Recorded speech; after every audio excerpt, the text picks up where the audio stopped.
This is the transmission line parameters interactive calculator, which computes electrical characteristics for power transmission lines. The calculator has 6 calculation modes in a drop-down menu: series impedance Z, shunt admittance Y, ABCD parameters, surge impedance loading SIL, wavelength and electrical length, and voltage drop and regulation.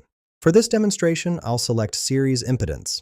The input fields vary by mode. For series impedance, enter resistance R in ohms per kilometer, reactance X in ohms per kilometer, and length in kilometers. For shunt admittance, input conductance G in microsiemens per kilometer, susceptance B in microsiemens per kilometer, and length.